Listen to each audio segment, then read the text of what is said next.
Hello, everyone. Welcome to another episode of FortiGuard Live. I'm super excited to have Aamir with me again, and we will have an exciting topic today. Aamir, how are you doing?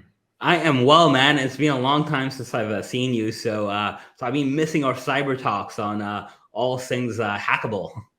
Yeah, and we have a good one today because we talk about deepfakes, a combination of deep learning and fake. And so, deepfake is a subset of machine learning, which is a subset of AI. So, we get quite specific now when we talk about AI and not just about the broader term specifically. But I know you have been dealing with deepfakes for the last decade quite a bit. Maybe you can give us a brief history about deepfakes, about your early impressions of the technology back in the days and where we are today. Man, so I am just a big fan of deepfakes and how they work. I've been playing around with them on a personal level for quite some time. I remember even before deepfakes, like I just saw like how like faces used to like morph into other faces with what the technology was actually called morphing. It actually appeared in like Michael Jackson's video Black and White, and I was like, man, this is really cool. And then from there, we've seen like things being used in a completely different way where someone's face is talking and with their voice in a way that you can't really distinguish that it's not really them talking. We've seen things like being used in really bad ways, like in the election and politicians saying things they shouldn't be saying.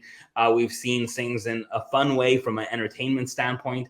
I don't know if anyone's like a fan of The Mandalorian, but Mark Hamill, Luke Skywalker came back in essentially a deep fake where it was his young character still doing all his little action scenes. So that was really cool. So I think deep fakes are really really good from a standpoint of giving us technology in a way we didn't really imagine, but also, as you can imagine, from a cyber attack, from a phishing, from a scamming standpoint, there's a lot of opportunities. And I do want to point out, like, although I'm talking about video deepfakes, what's been around even longer and probably even easier to achieve for attackers is just voice deepfakes. So deepfakes without the video. Yeah, let me take one step back and elaborate quickly how deepfakes are actually generated, because I think this is very key to understand here. Since it's part of deep learning, which is a subset of machine learning, it heavily relies on machine learning algorithms. And we know we have been working with them for the last decade. And the more powerful computers get, the more data they can process, the better the algorithms can produce output based on the specific input. And in order to create a deepfake, which could be, for example, me talking to you based on a script you write. And the way it works is you need a lot of good data, like you usually do with machine learning. And this is usually easier to gather from podcaster or from politicians, just from people who appear in the media. So, for example, if you want to impersonate the current president or a very famous podcaster, you can just scrap a lot of video and audio from that specific person and run it through the algorithms. And the algorithms then will learn very quickly how a specific person talks. For example, it will adapt an accent. So I have quite a strong German accent, but also the way I take pauses, the way I talk with my hands, the way my facial expression looks like. All these small features are then being trained by the algorithm. And at some point, if the algorithm is good enough, I can just write a script in Microsoft Word, for example, and just feed it to the algorithm. And then the algorithm will create the video like I talk now with the input you pretty much gave into the script. And as Aamir mentioned, this can bring very nice avenues for creators, but it's a huge threat as well when we talk about cybersecurity, especially about phishing attacks. Yeah, so one of the things I think that's really interesting is the algorithms actually like take into account like your head movement, like your eyebrows moving, things like that. So it actually gets into a lot of detail. It like takes into account things you may say like ums and other types of pauses as well.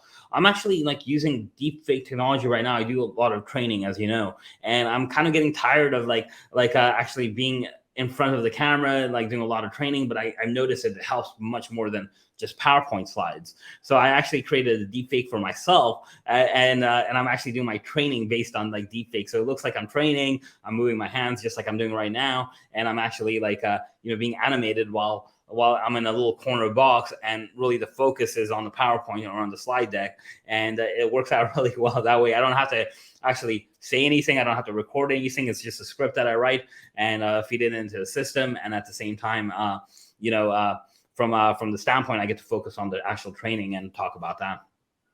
Yeah, and in the past, usually you had services available where you could just choose a specific celebrity, and the creator of this website trained the model already. But these days, the variety of choices is getting bigger and bigger. So, for example, I'm not sure the site you would talk about, but the one I'm using right now, it's just publicly available. I can upload some of my talks over the last 3 years. And then the website is just learning based on my video recordings, based on my public presentations, and we can just use this. So the more someone is in the spotlight, the easier it is to create a deepfake about him. But some of these websites, all they need is like a couple of minutes. We talk about 5 to 10 minutes of audio recording to impersonate your voice. And sometimes even if you're not in the main broadcast, just I have a phone call with you, and then I record this phone call and then feed it into that system, can help me impersonate that specific person I was just talking to.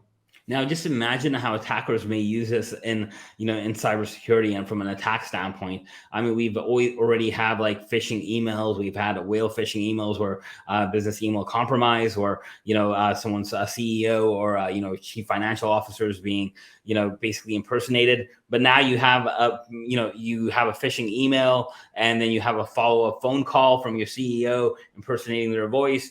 They're like, oh, you know what?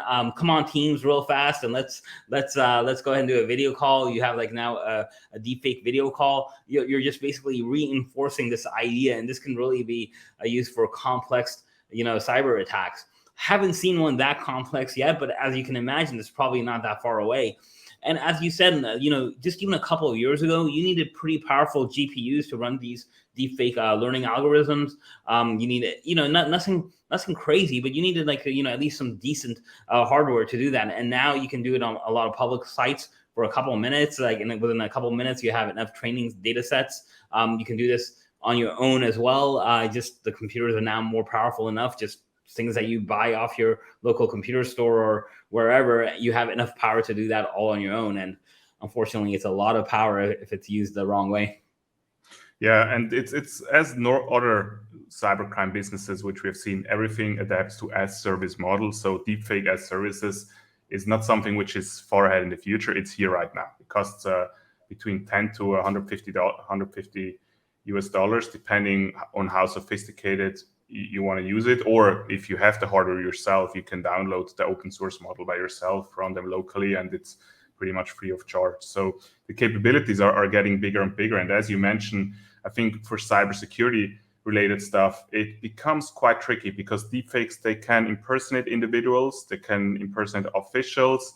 We have seen them during the US election 2016. And if we think back 2016, even though it sounds not too far away, it's already 8 years away. And then election, as far as I know, I'm not a US citizen, but it's going to happen in the next couple of months or next year again. So I wouldn't be surprised if we see many, many more deepfakes next year, because it's a really sophisticated way to pull the audience towards your side. And just, I think the last week, there was a thread on Twitter where a deepfake image generated a strike, a bomb exploded in the US, and the stock market dipped for a few seconds heavily. So we can see people using this already, making, I'm not sure if it was financially motivated and someone is actually shorting the S&P 500 and I was just using this AI generated picture. And I think deepfakes have such strong capabilities in the future. And it's really hard for the defensive side because, in my opinion, training it helps to a certain degree. But I need to be honest with you, I've seen deepfakes and it's really hard for me to tell whether it's real or not. And I'm reading about solutions which can, machine learning algorithms, which can identify deepfakes, and they're capable of telling what is real and what's not.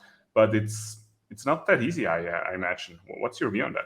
No, it's not that easy. So first of all, you mentioned a deepfake attack that's essentially you can even consider this like a attack against critical infrastructure, because stock market, and financial markets can definitely be considered critical infrastructure. So you're talking about some like very serious consequences, that could, affect people's lives, right? I mean, like people's jobs, people's lives, GDP in a nation. So that's very serious attacks.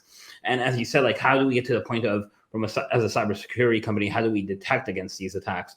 Even in your own organization, how can you like detect against some of these common attacks? And we're definitely on a learning curve on how to do that. You're absolutely right. Some of the more public algorithms, there's enough kind of enough tricks in them, I would say, enough kind of fingerprints in them from a digital standpoint on being able to detect them from an algorithm standpoint. But like, how do you check that? Are you constantly checking streaming video? Are you going to be constantly checking, voice? A voice that usually happens over an RTP session if it's like a voice over IP, so, and that can be encrypted. So now you have to deal with technologies of like decrypting, SSL intercept, on voice all the time, on video all the time. The complexities increase exponentially on how to detect deepfake in a active organization with like these types of services running all the time.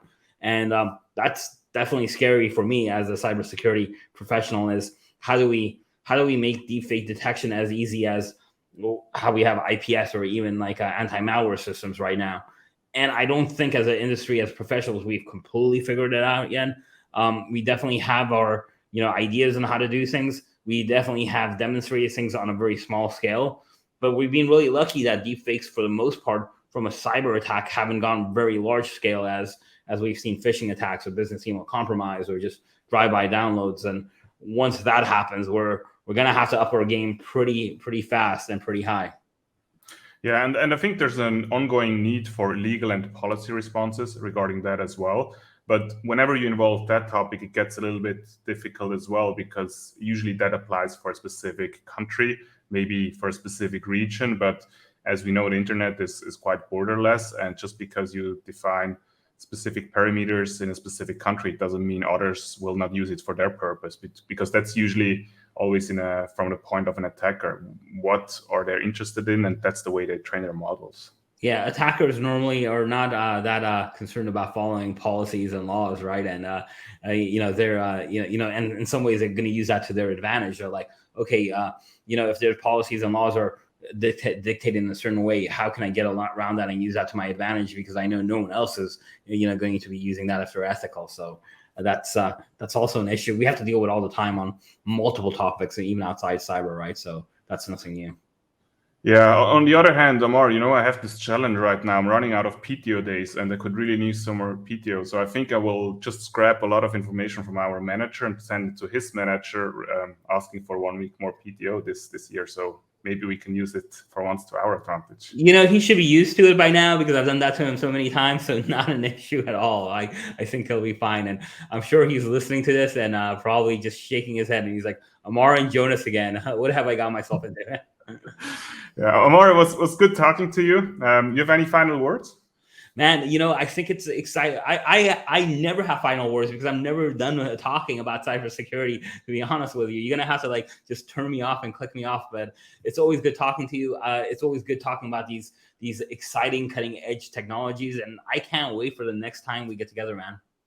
Yeah, thanks so much for joining, my friend. As always, it's a pleasure talking to you. And for the audience, if you want to hear more about this and how it can be leveraged for initial access purposes, for spear phishing campaigns, please head over to our blogs. We write quite frequently about it and involve these kind of new trends in our blog. So please feel free to head over to fortinet.com/FortiGuardLabs. And until next time, thanks so much for joining in.